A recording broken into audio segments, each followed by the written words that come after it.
Hey everyone, Ben Coomber Radio, episode number 111. That's 111.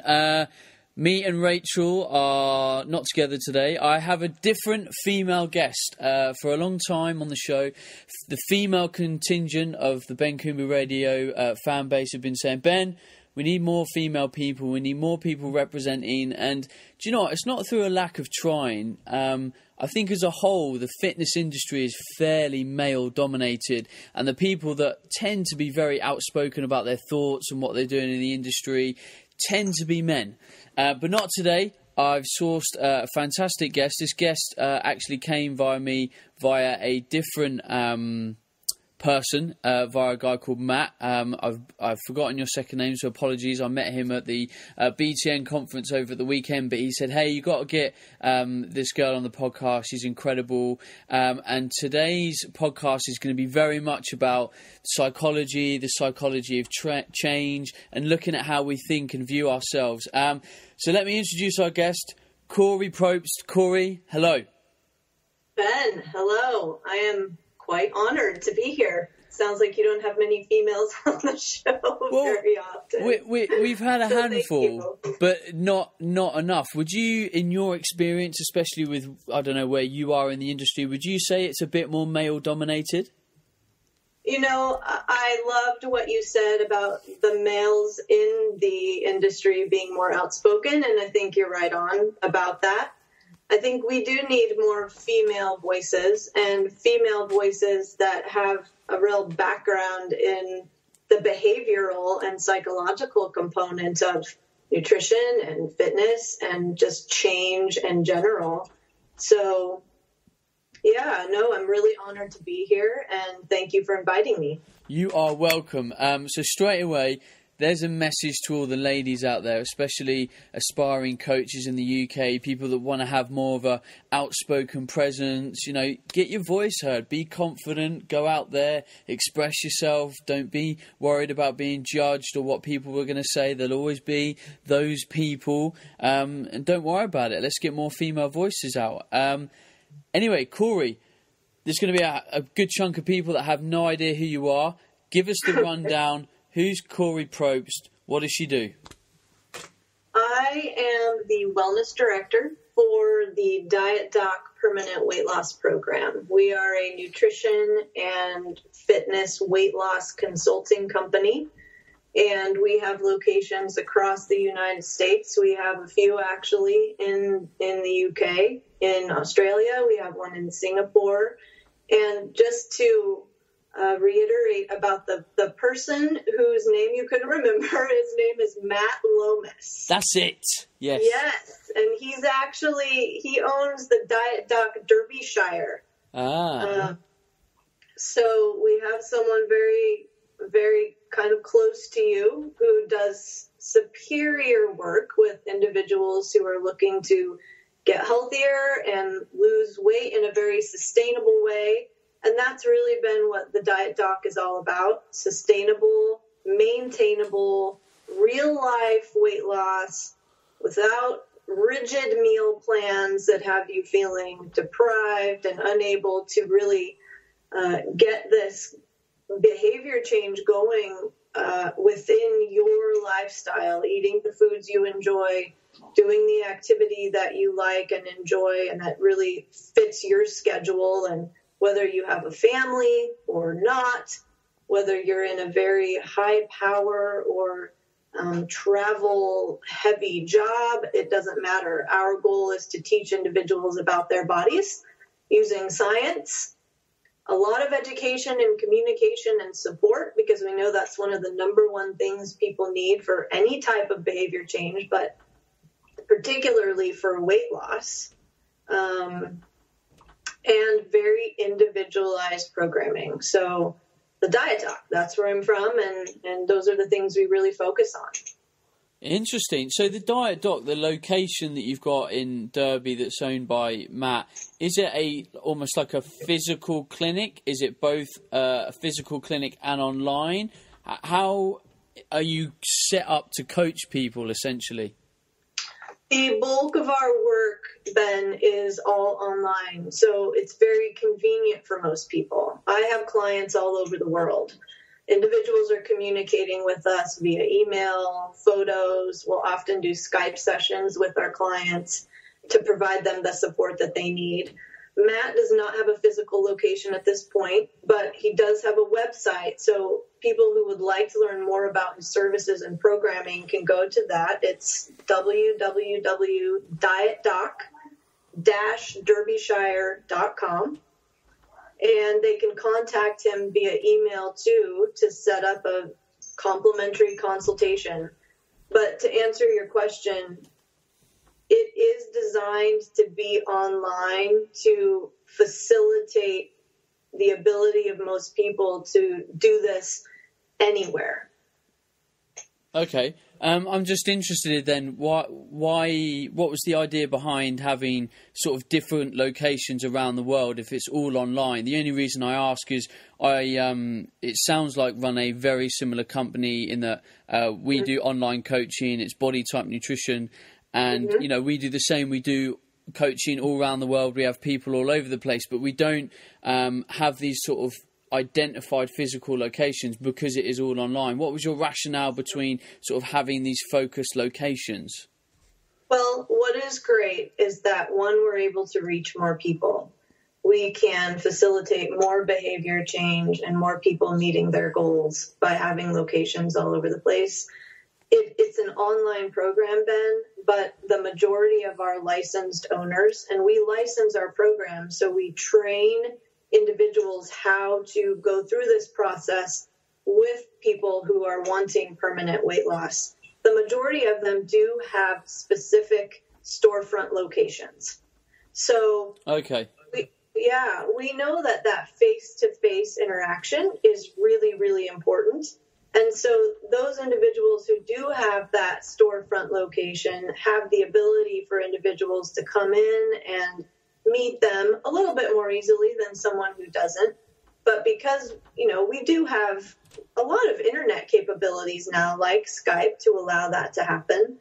But we do. It's an online-based program, but a lot of our licensed owners, too, do things like personal training and small group fitness. So they have facilities that they can bring people in, meet with them, do workshops and classroom sort of trainings. I know I do a lot of that because that face-to-face interaction is really important, and it helps them, our owners, to build that sense of community also. Sure. Okay. So let me get a bit more of an insight into you and your kind of journey. What got you into the fitness industry? What got you focused on nutrition and training? I'm assuming there was a bit of a personal path. Yes, there was. I have always been active. You know, as a little girl, I was doing ballet and I was doing jazz dance, and then I took gymnastics lessons. And in high school, my freshman year is when I really started getting into weight training.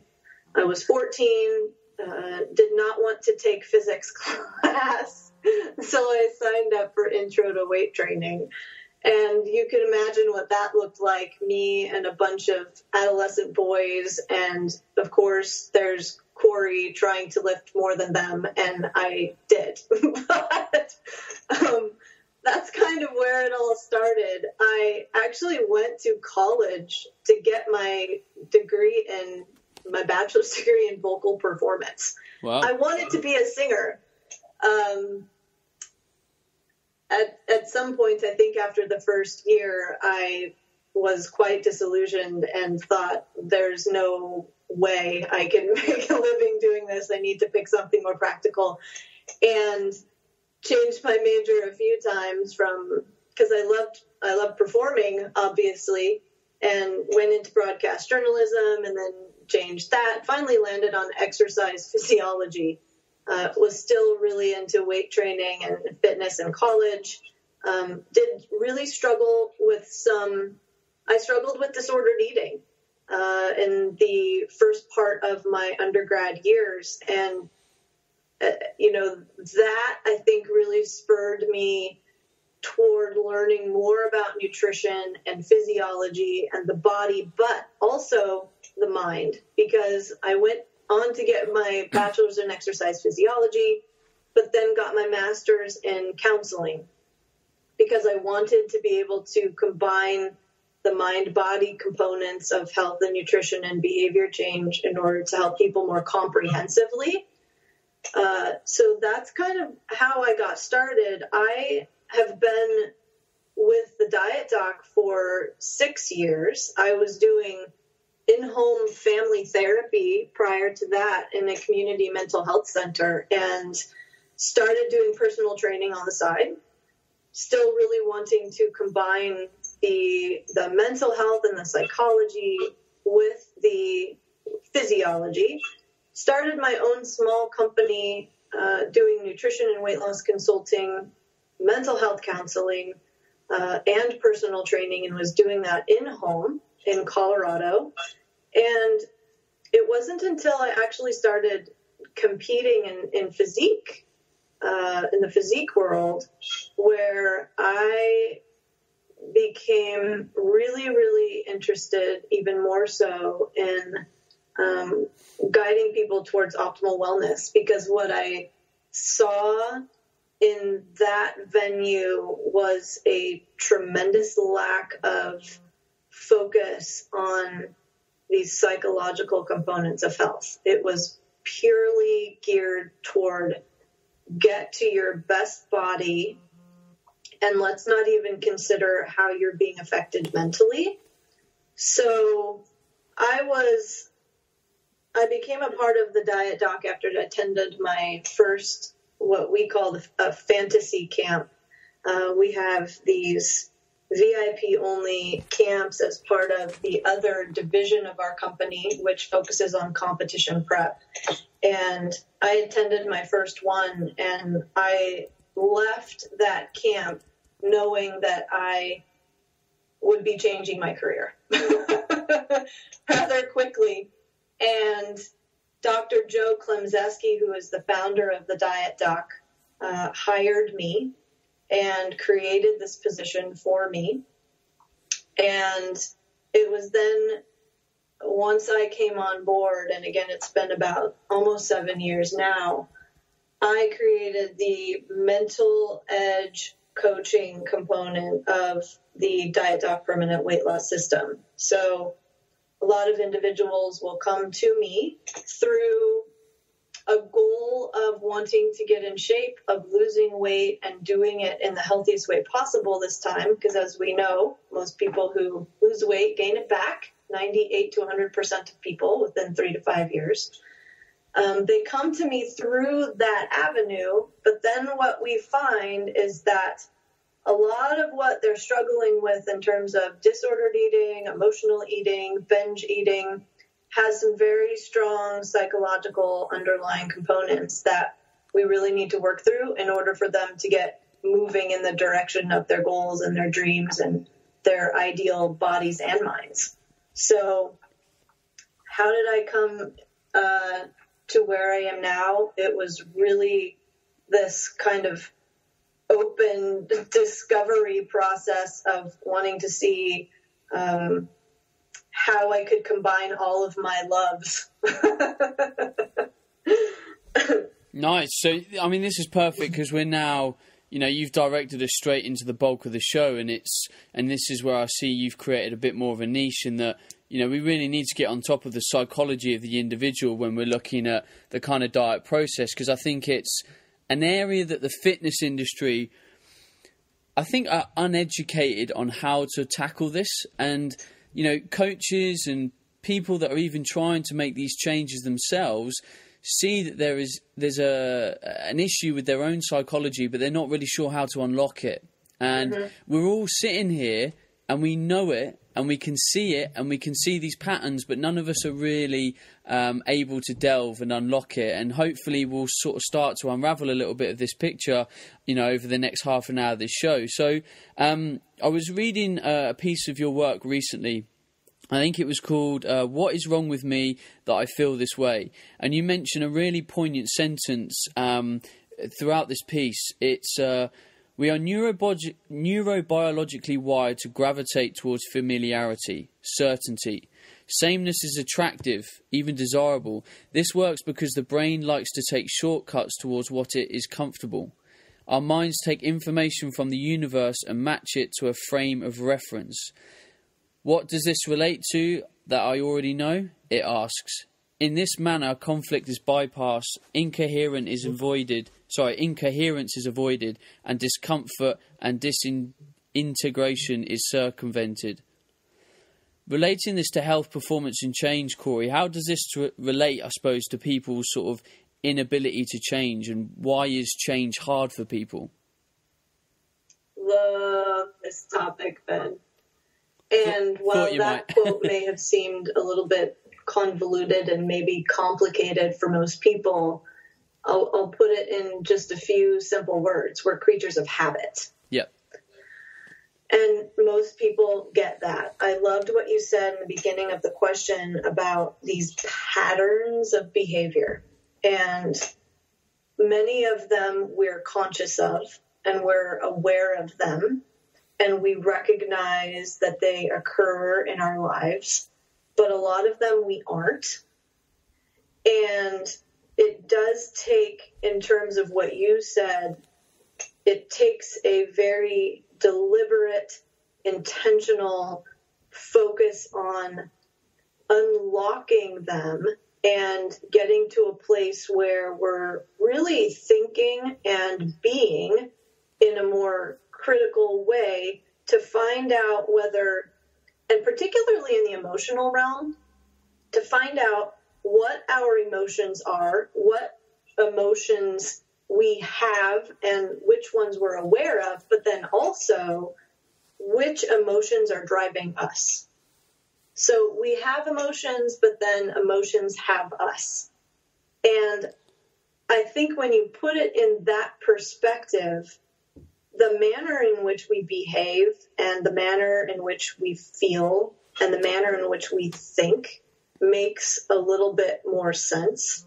I mean, everything that we do, everything that we think and the manner in which we think, all of those things have the potential to become a habit. And I don't know that most people go through their days thinking or responding to their environments that intentionally with that in mind. Because when you look at how busy we are, when you look at how many things we have on our to-do lists, when you look at the number of goals that people have that they're working toward, we really have become like human doings instead of human beings. We're not taking the time to get in touch with who we are, what drives us, what our guiding values and principles are, and if we're even acting and thinking in a way that's congruent with them. Does that make sense? Oh, definitely. And I think, what we're now getting at already is that when people sort of struggle with change, I would argue that they don't often know why they're really wanting to change. I totally agree with you. I think one of the major barriers in changing for good is that there isn't enough thought that goes into what is driving me to set this goal. Is this goal mine? Or is this something that someone else said that I need to or should be doing? Is this goal tied to what really at my core fulfills me? Or is it something that someone important to me, like I said, is demanding that I take into consideration?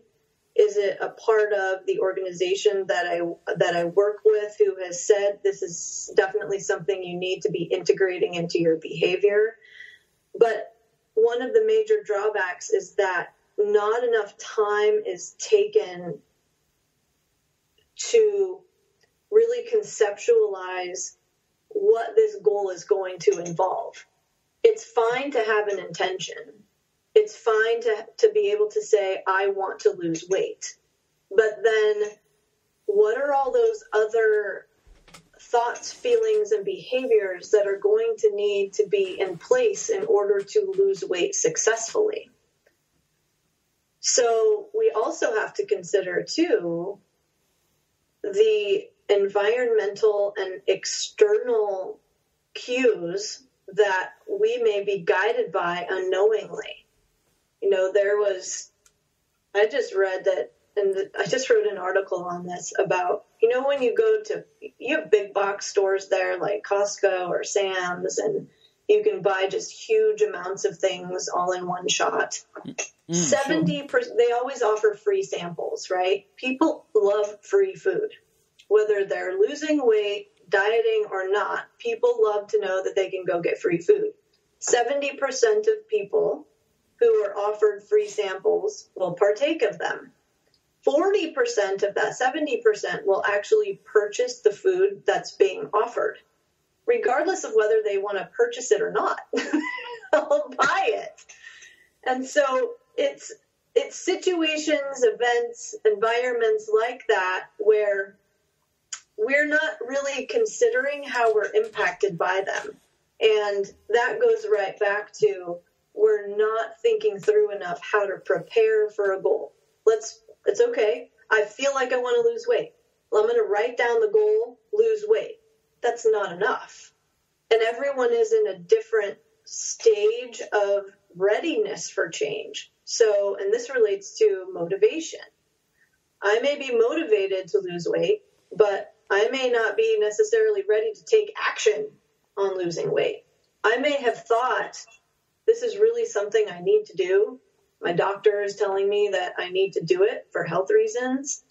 But I, again, may not have thought about how I'm going to be impacted by this goal, how my family's going to be impacted by this goal, how I'm going to have to change my thoughts, feelings, and behaviors and environment to meet this goal successfully. And so people can fail pretty easily without that amount of preparation that is necessary. And when we look at what people's basic psychological needs are, and this really speaks volumes to the ability to pursue a goal persistently and consistently. You've got connection, you've got autonomy, and you've got competence. And everyone has these. Everyone has these three basic psychological needs that govern someone's self-determination. Their ability to integrate this goal into the core of who they are. Connection really means that I not just fit in, not I have to change myself in order to be accepted and loved by people in my circle.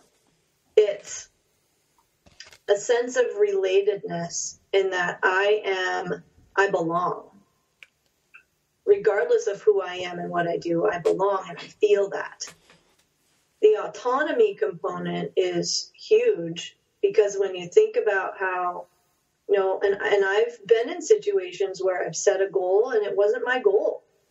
I set a goal and realized halfway through that this was something someone said I should do. It's not something I was even interested in doing. And I was having a hard time really staying engaged. Wasn't fun. Not that every goal through the action process is going to be fun, but I couldn't find the deep down reasons for doing it. And autonomy is this sense of, this is my choice. I chose this. And these are the reasons why, and I can come up with them. And they're really related to who I am and what's important to me and what my character strengths are. But that's one of the other basic psychological needs. And then there's competence. Am I, or do I have a felt sense that I can use my abilities, have the opportunities to use my abilities and skills and competencies as part of the attainment of this goal?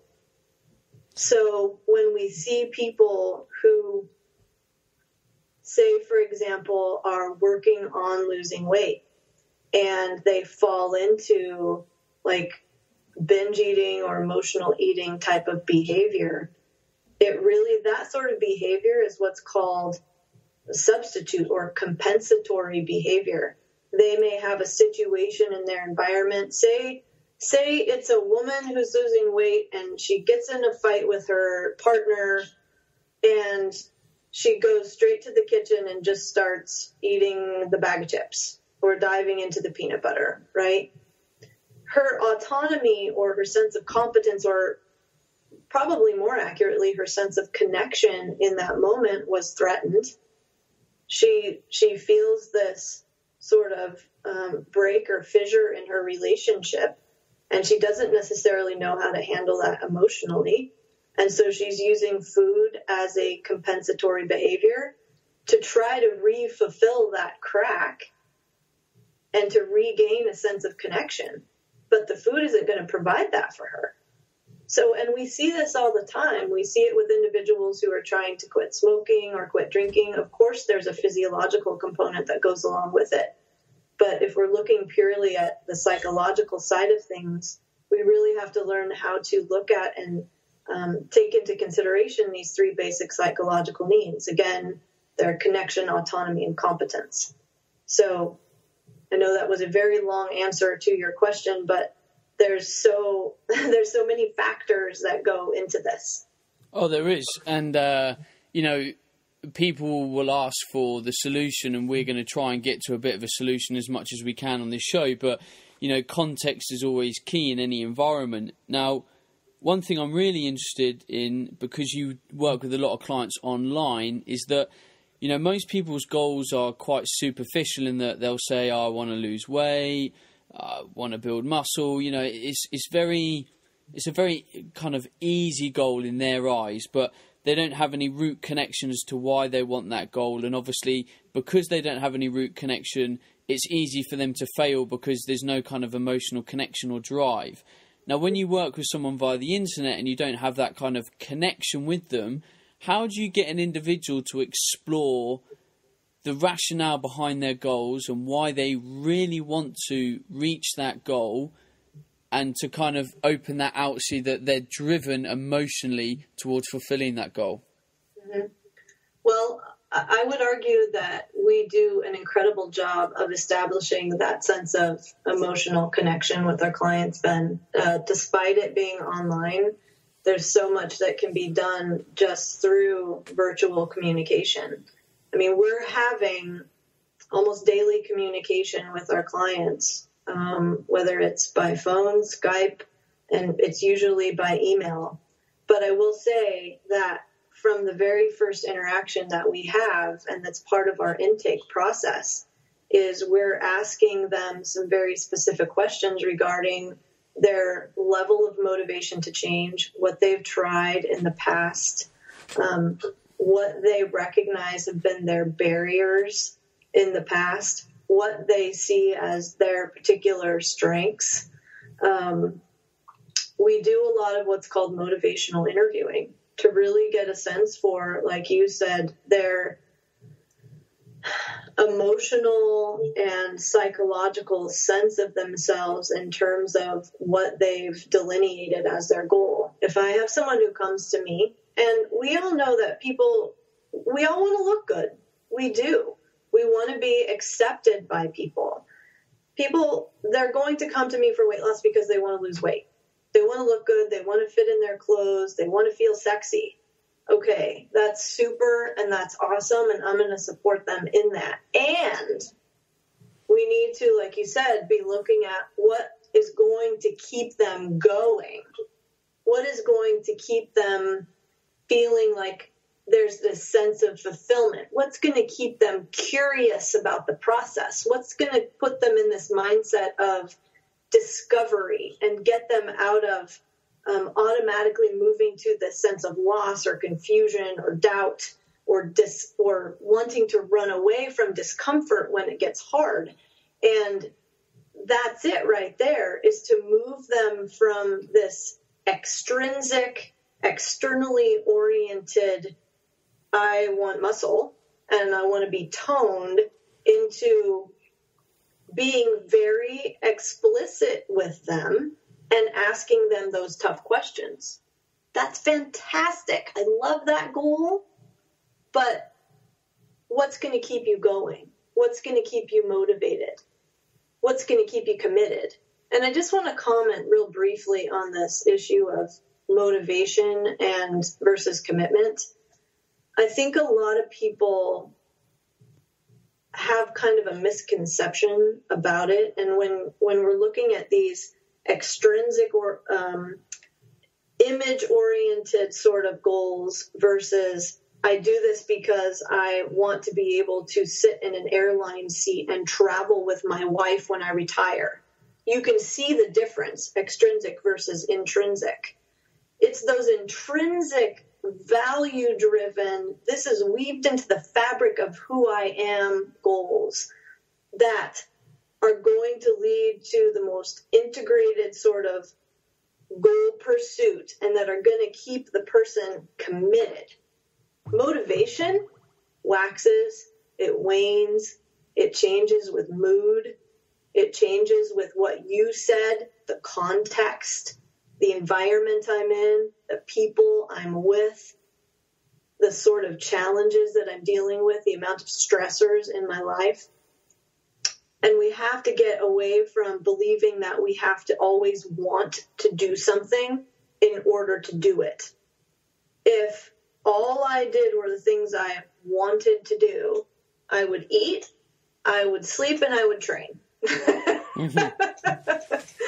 Now, a lot of my work I really, really love and I want to do it, but you get my point. Yeah. I don't want to study for and write my dissertation every night. I don't. I would avoid it if I waited to feel like I wanted to. And yet I do it anyway. Why? Because I've identified, just like you said, the why. Why am I doing it? What is this going to lead to for me? What are those ultimate outcomes that I'm excited about and striving for? And this brings us into this, kind of process versus content struggle that I think a lot of people face, which is, when do I focus on the ultimate outcome and when do I try to be and really focus on staying present in the here and now and looking at what I'm doing that's right in front of me.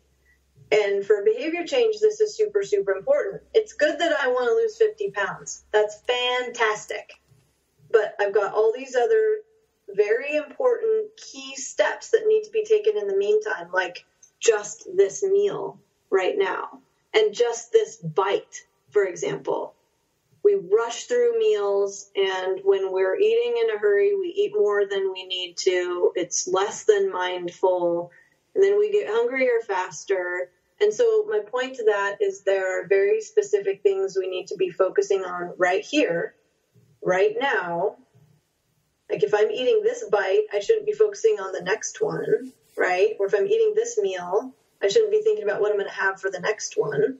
Ideally, these are the sorts of things we can teach people how to do better in order to feel more satisfied with the process of weight loss and the journey, as opposed to, I just need to lose weight. That's awesome. And the thing is, every time you answer one of my questions, you go off in sort of so many different avenues. I wonder where to continue the conversation, because I'm thinking, well, let me go off on that train of thought. No, let me go off on that train of thought. And I'm kind of sat here sort of partially paralysed often by your answers. But I think, aside from the coaching aspect of a coach being able to help an individual, I think what I've got out of this already from if I was a consumer or a normal person looking to change their lifestyle, because I know that there'll be people listening to this podcast, even 111 episodes in, that still haven't made the changes that they want to make. And really, those individuals need to start getting more intrinsic about their goals and really digging deep and identifying why they're doing it, rather than just, well, Ben keeps saying it and I know I'm a bit overweight and I should lose weight and I know I should eat broccoli instead of cereal and, etc. Right. Well, and one of the best ways I think that they can begin to assess what they're doing and why they're doing it and how they're going to be affected and how people around them are going to be affected is to engage in a very deliberate process of assessing the say it's weight loss, because majority of people need to lose weight. What are the advantages of losing weight and what are the disadvantages of losing weight? Most people don't consider the disadvantages of losing weight. Yeah, great point. Of the process of losing weight, but not just the advantages and disadvantages of losing weight, the advantages of not losing weight.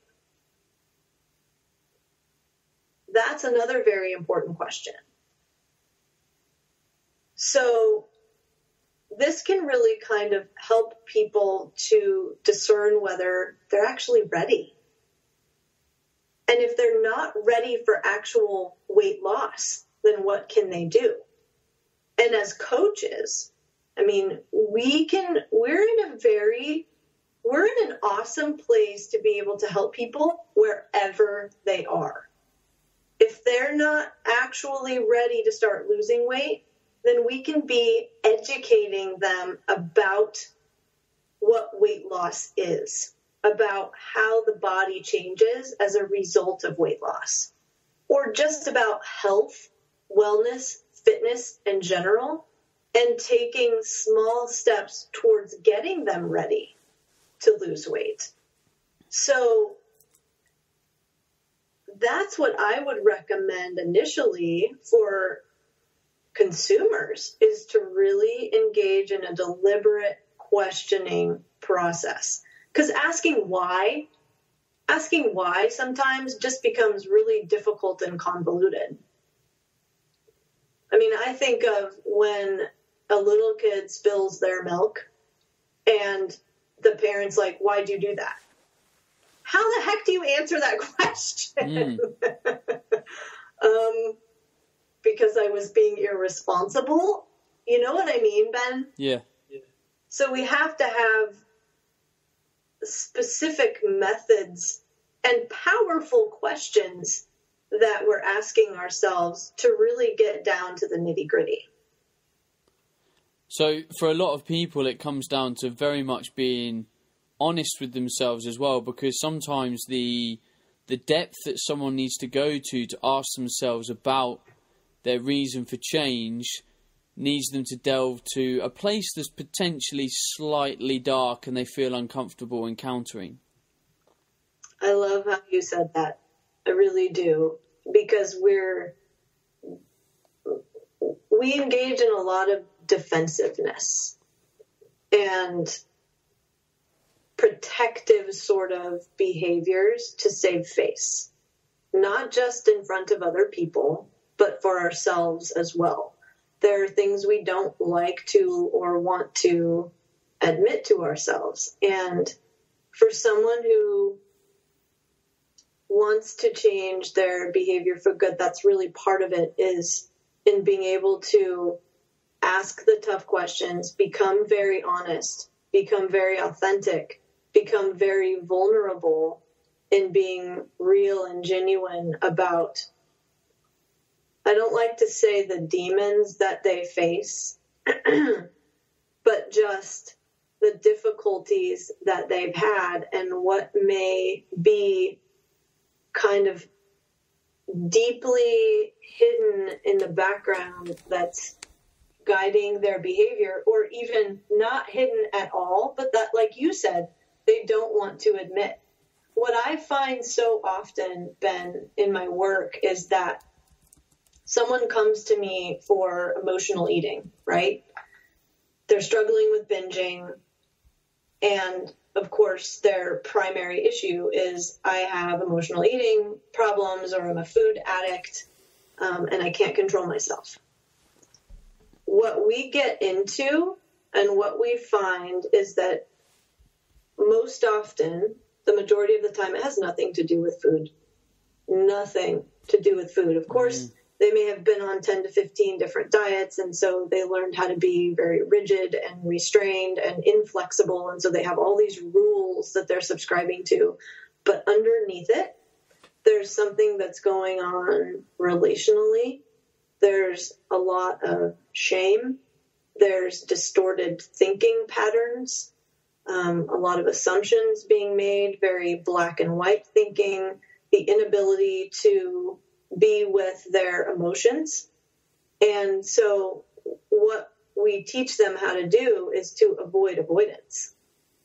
Nice. We're teaching them how to be emotionally intelligent. You know, what a lot of people don't understand is that, we'll take binge eating, for example. It's a way of stuffing down emotion to avoid discomfort. So, right, if I'm binging, I'm not focused on how terrible I feel. I'm focused on stuffing down that emotion, getting it away, and food is going to do that, albeit temporarily, because when I'm done, guess what's on the other side? That same emotion plus a bunch of guilt for what I just engaged in, versus, say, someone who is struggling with anorexia or not eating. No, we're no longer stuffing ourselves with food to avoid an emotion. We're not eating, and now all we think about is food, so we're still avoiding the emotion. So it really is about getting to a level of vulnerability and teaching them how to be with their emotion and feeling, not necessarily to identify with it and sit in it and stew in it, but to be able to say, this is here, and I'm not comfortable with this, but to be okay with that discomfort, and to know that they're having these emotions because they're human, and it's okay to not be okay. And this leads into a whole nother discussion about, what I recognize so many people believe is in that they need to be happy all the time. And you know what? That's just not life. No, it's not life. Life is a roller coaster of ups, of downs, and some of us are more emotionally sensitive than others, so the ups can feel super up and the downs can feel pretty intense. But it's learning to be with who we are and learning how to be accepting of who we are, so that we can exhibit and demonstrate towards ourselves and others a bit more compassion. Let me attack binging from another angle, and I've literally just sort of thought of this angle really.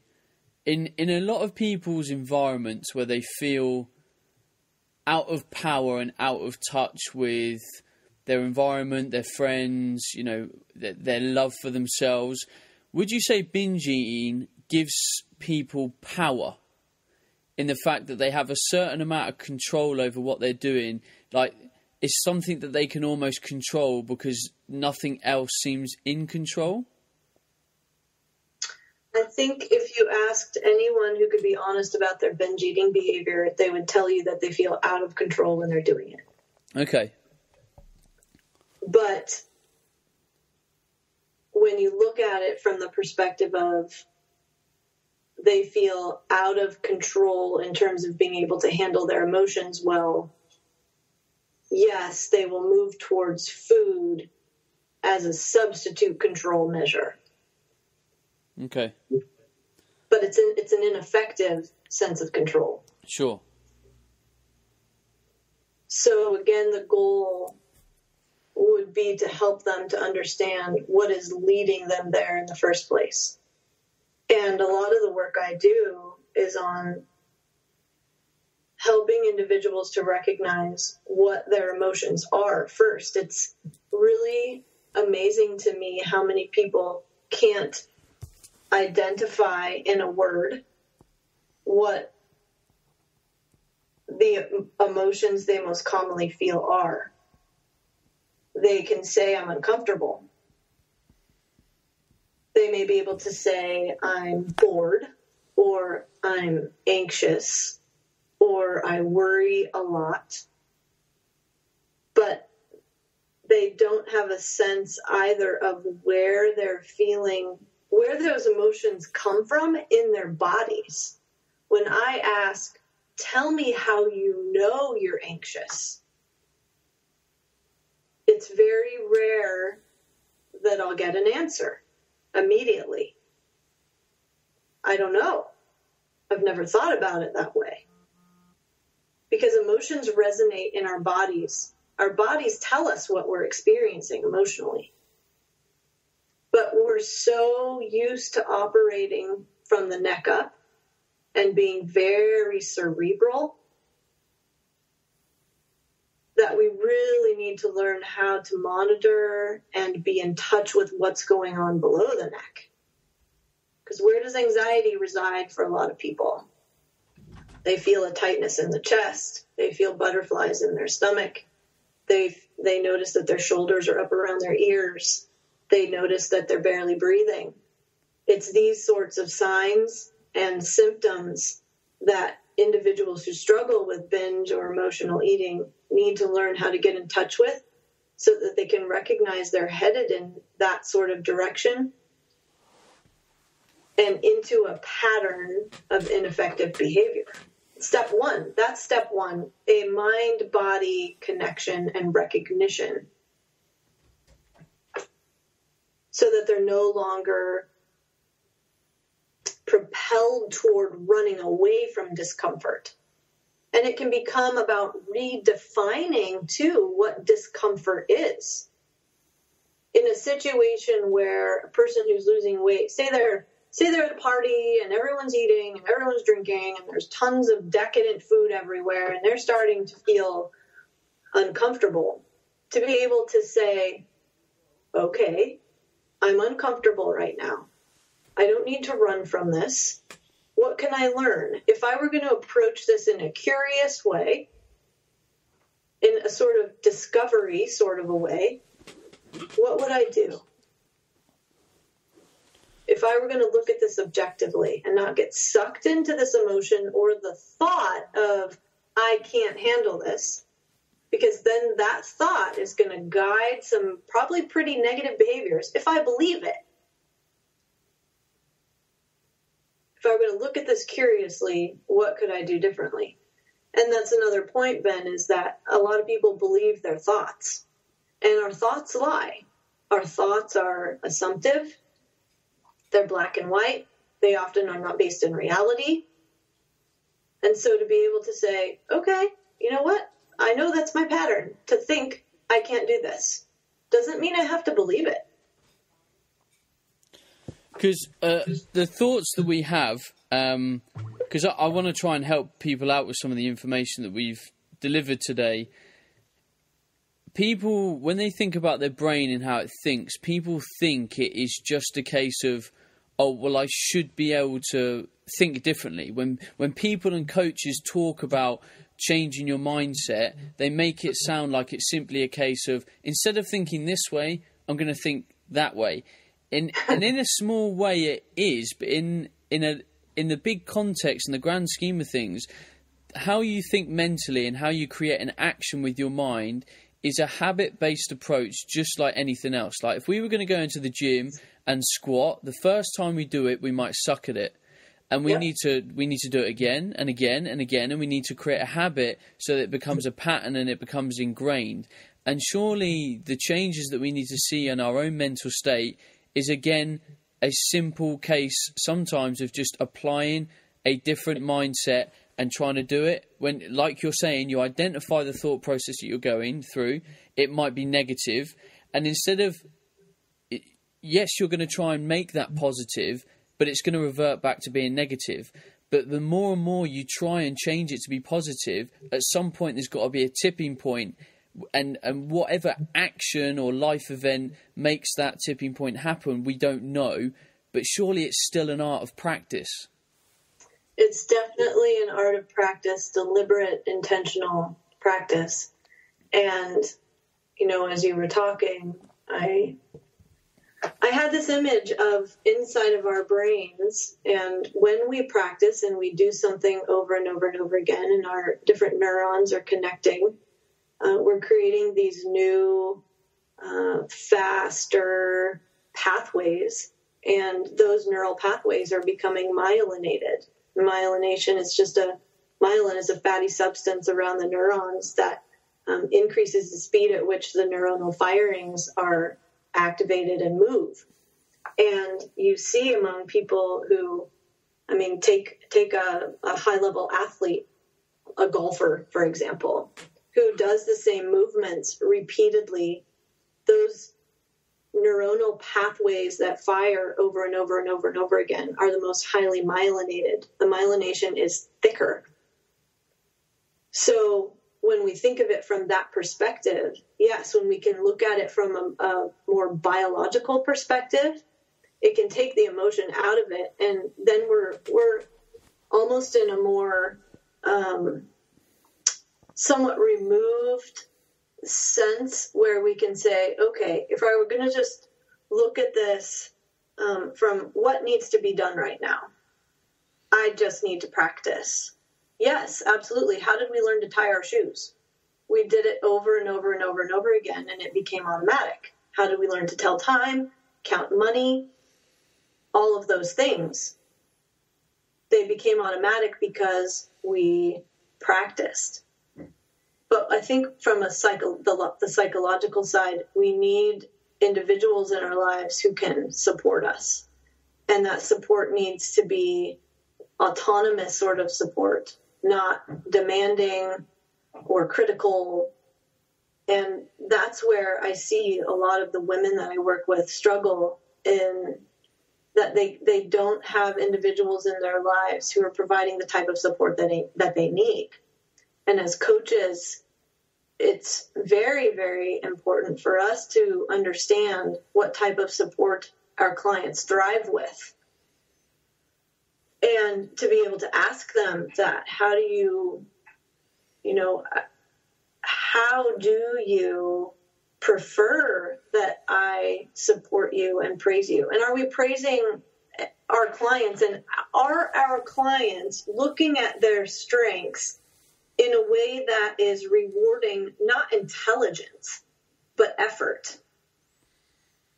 Does that make sense? Mm-hmm. Yeah. So I thought you were going to carry on there. Oh, I apologize.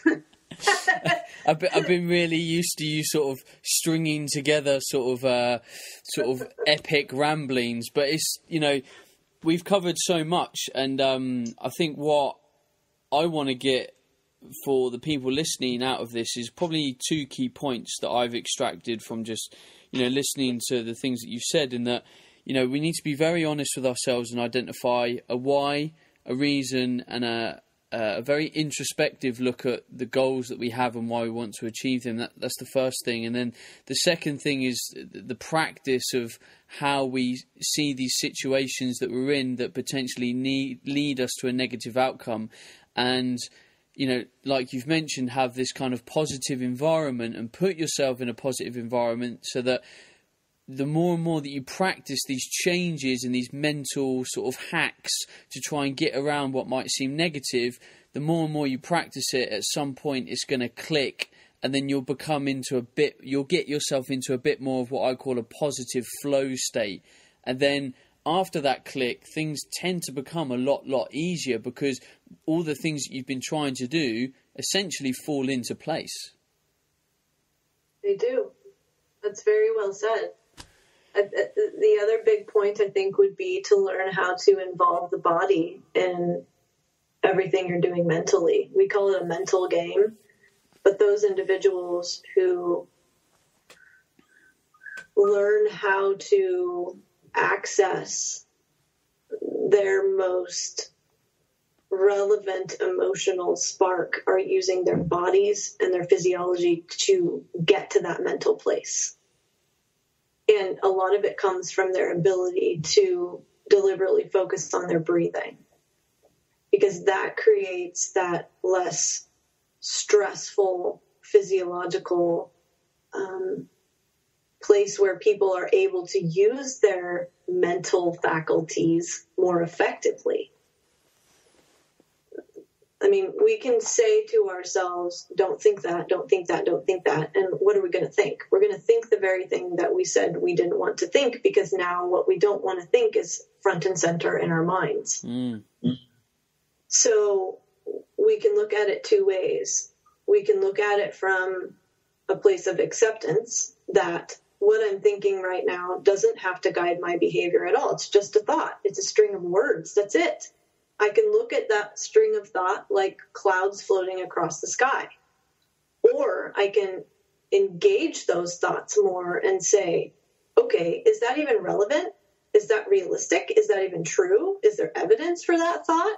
No, there isn't. What is the truth in this situation? Engage in more kind of inquisitiveness about it. So there are different approaches. Yes, practice is primary, but there are different ways to practice as well. Nice. Well, we've covered a huge amount today, Kori. Thank you so much for being on the show. I think, and I hope, that people have got a huge amount out of this, and more than anything, it's going to stimulate their own thought process. It's going to stimulate a few tools where they can sit down and look at what they're doing critically. And, you know, the coaches among us that are listening to this, you know, maybe bring in some different thought processes of how you're going to tackle clients that you might coach and approaches that you might take.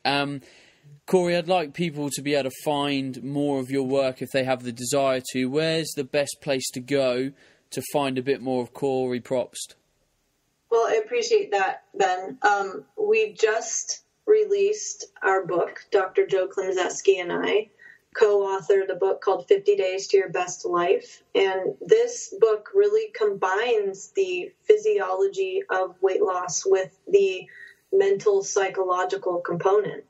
But that can be found on our website, www.thedietdoc.com. I can be contacted via that website, or my email is Kori, spelled Kori, at thedietdoc.com. And just want to say that I really appreciate you having me on, Ben, and it's been fun. It has been fun, and more than anything, I genuinely hope people get some good stuff out of this, because psychology isn't discussed enough in the fitness industry. We're always talking about diets and training and abs and, you know, the latest rep range, but the power of the mind is literally the one thing that intertwines everything. And until someone masters their own mind, masters their own goals, masters the perception that they see themselves in and the way that they move forward in life, I don't think they'll ever truly get a grasp of what they're trying to achieve with it all. I agree with you. So, again, Kori, thank you ever so much for being on the show. Everyone, myself and Rachel Guy will be back on the show next week with another Q&A filled podcast. I mentioned on last week's show, episode 110, that I was going to be releasing a big video that I want your help with. That video should be live in around a week to 2 weeks' time. And I know I didn't have a title for you to look out for. I now have a title for you. The title of the video is Diet, the Disease of Our Generation. So I asked a big favour of you all. When this video goes live, if you could do me the honour of sharing it, put it in front of an influential character, because I think this, and you make your own judgment of this when you see this video. I think this video has the power to make a lot of people think about the changes that they want to make and the reasons why they might be in the place that they're still in. If you've got a question for the podcast for me and Rachel to answer, then please email bencoomber@gmail.com with the subject line podcast. If you've enjoyed this show, please give me a shout on Facebook, hit like, click share, hit retweet on Twitter, and share the love for this show. Kori, thanks again. Ben, thank you very much. I appreciate it. Thanks everyone for listening to the show, and I will see you next week. Ciao. Good morning, Grunsborough. Not quite as glamorous as Vietnam. I've been to Vietnam, amazing place. Little homage to Robin Williams there, who's sadly not with us now. Rachel's obviously with me on the show today.